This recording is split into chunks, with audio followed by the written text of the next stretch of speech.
पिछले अध्याय में चतुर्विध प्रकार के सूत्रों के बारे में बताया था और अब मैं इसी अध्याय में आगे क्रम से बढ़ते हुए सूत्र स्थान के अध्यायों को कितने चतुष्कों में बांटा गया है इसके बारे में बताऊंगी।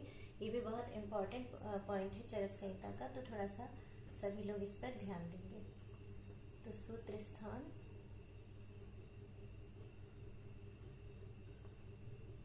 में कुल 30 अध्याय हैं। ये मैंने पहले पार्ट में ही बता दिया था। तो उन 30 अध्यायों को 7 चतुष्क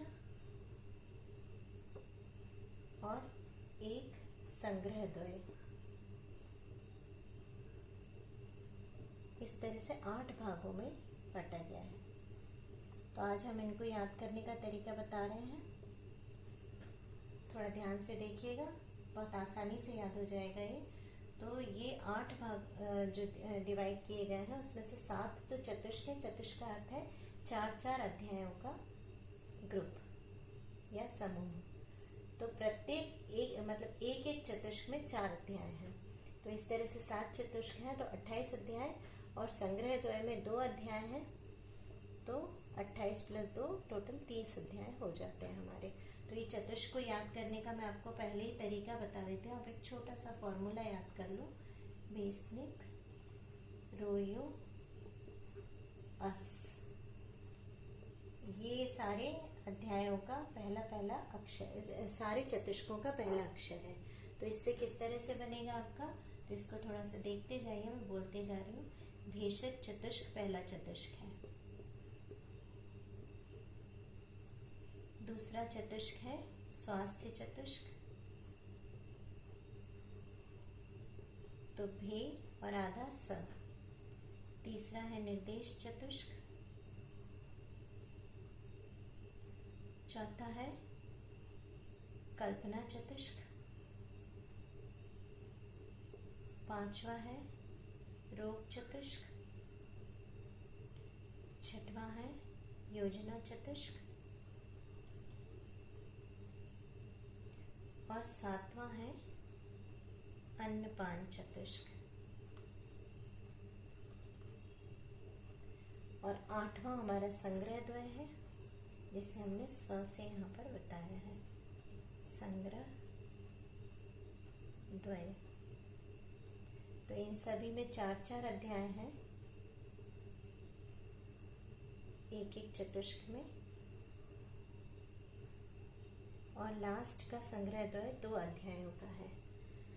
तो अब इनके नाम किस प्रकार दिए गए हैं, क्यों अलग अलग इनका वर्णन किया गया है, तो इसके लिए एक जैसी चीजें एक जगह होने के कारण उनको चतुष्क में रख दिया गया। जैसे भेषज चतुष्क है। भेषज चतुष्क में मुख्यतः औषधियों का वर्णन आपको प्राप्त होता है, जैसे पंचकर्मार्थ, द्रव्य संग्रह और कषाय अलग अलग प्रकार के, तो 500 कषायों का वर्णन है। इस प्रकार से इन 4 अध्याय में ज्यादातर औषधियों का वर्णन है। स्वास्थ्य चतुष्क में हमारे स्वस्थ रहने के लिए जो जो चीजें आवश्यक होती हैं, दिनचर्या, ऋतुचर्या आदि, व्यायाम आदि, तो ये सब अंजन है। ये सारी चीजें कहाँ वर्णित है, स्वास्थ्य चतुष्क में वर्णित है आदि। निर्देश चतुष्क में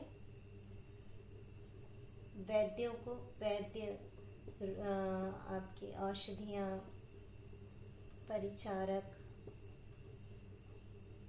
रोगी आदि में क्या क्या गुण होने चाहिए, ऐसी चीजों के निर्देश चतुष्क में दिए गए हैं।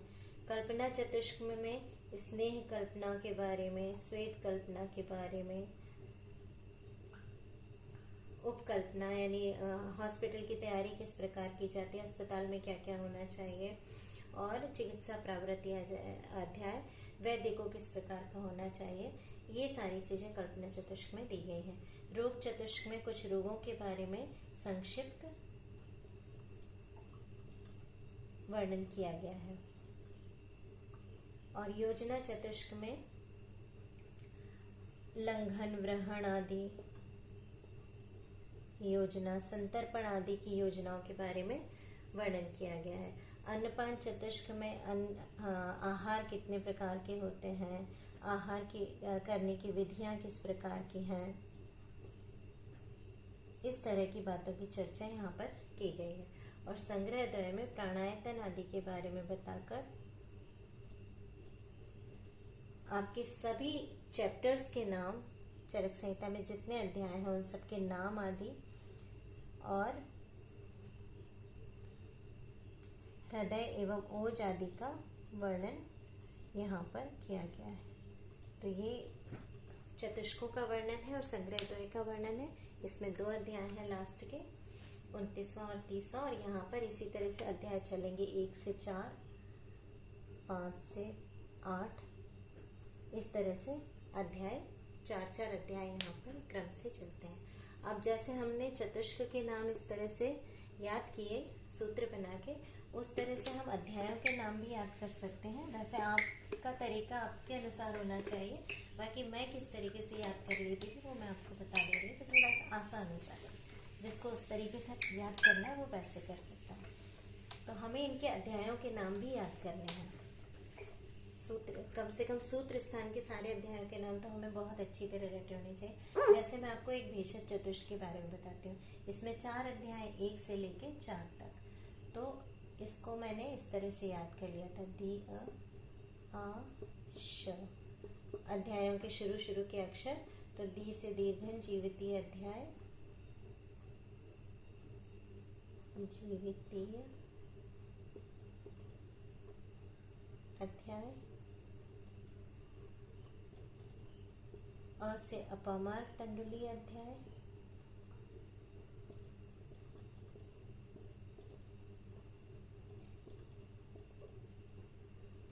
आ से आरगवदी अध्याय,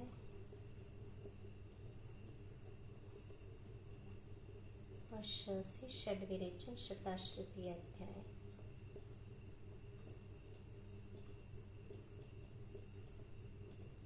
थोड़ी प्रैक्टिस करनी पड़ती है, उसके बाद ये अपने आप याद रहने लगता है। शुरू में थोड़ी सी दिक्कत जाएगी याद करने में, लेकिन फिर धीरे से याद रहना चालू हो जाता है। इसी तरह आप बाकी के चतुष्कों के भी अध्यायों के नाम याद कर सकते हैं। एग्जाम्स में किस तरह से पूछे जाते हैं ऑब्जेक्टिव्स में, ये कि जैसे आपसे पूछ रहे षड्विरेचन शताश्रुति अध्याय कौन सा अध्याय है, तो हमें बताना पड़ेगा चौथा अध्याय है, ऑब्जेक्टिव्स में आ जाएगा। या ये पूछ सकते हैं आरगवदी अध्याय कौन से चतुष्क का है, भेषज चतुष्क, निर्देश चतुष्क, कल्पना चतुष्क, तो हमें ये बताना पड़ेगा कि भेषज चतुष्क का है ना। या फिर आपको ये शॉर्ट आंसर में पूछ लेंगे कि भेषज चतुष्क के 4 अध्यायों के नाम लिखिए, तो आपको 4 अध्यायों के नाम बताने पड़ेंगे। तो इस तरीके से इनको रट के रखना बहुत ज़रूरी है। नेक्स्ट चैप्टर में मैं इसके आगे वेगन जीविती अध्याय स्टार्ट करूँगी।